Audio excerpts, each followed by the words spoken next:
اپنا غصہ اور پریشانی ایک طرف رکھو اور ان کے ساتھ نرمی سے پیش آؤ۔ دنیا میں بہت سی تکلیف دہ چیزیں ہیں۔ انہوں نے یہ بھی کہا اگر تم کسی کو پریشان دیکھو تو اس سے معافی مانگو، خواہ تم اس کی تکلیف کے ذمہ دار نہ بھی ہو، اس سے معافی مانگو، معذرت کرو، خواہ تم اس کی تکلیف کے ذمہ دار نہیں بھی ہو، اس سے معافی مانگو، معذرت کرو، تاکہ وہ اس کے جو موڈ ہے وہ کچھ بہتر ہو سکے۔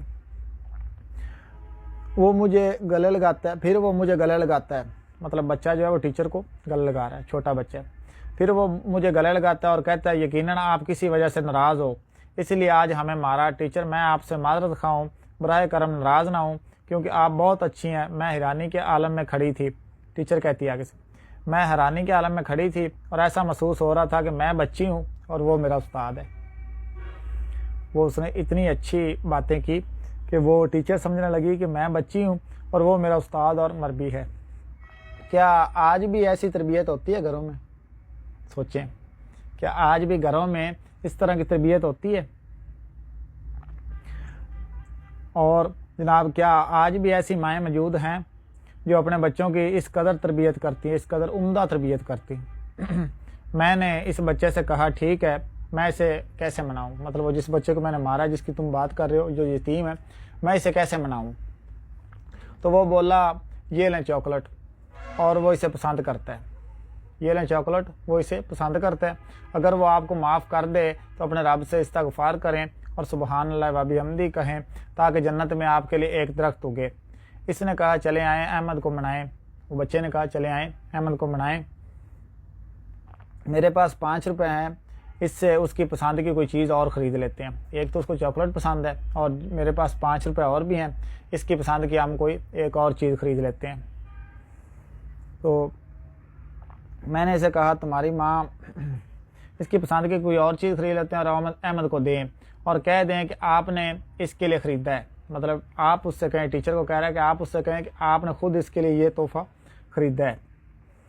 میں نے اس سے کہا تمہاری ماں واقعی ایک عظیم خاتون ہے، وہ جنت کی حقدار ہیں۔ بچے کو کہہ رہی ہے آگے سے ٹیچر کہ جس نے تمہاری اتنی اچھی اور عمدہ تربیت کی ہے، وہ آپ کی ماں ایک عظیم خاتون ہے اور جنت کی حقدار ہیں۔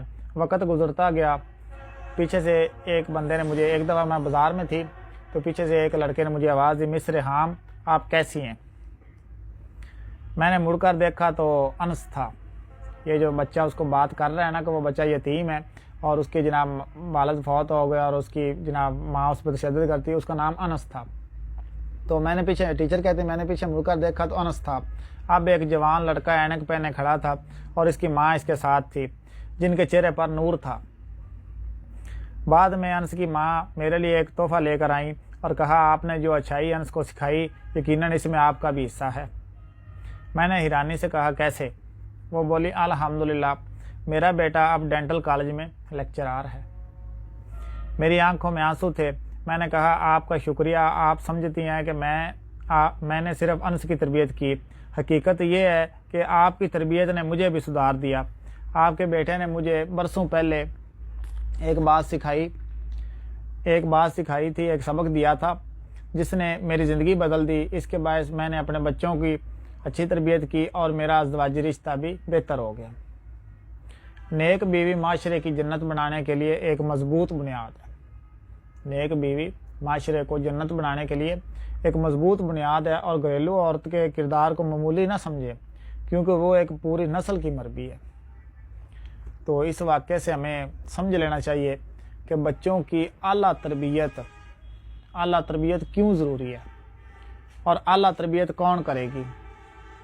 اعلیٰ تربیت وہی کرے گی جو اعلیٰ تربیت جس کی ہوئی ہوگی، اور جو والدین بچوں کو اعلیٰ تربیت کی جو ہوگی وہی اعلیٰ تربیت کرے گی بھی۔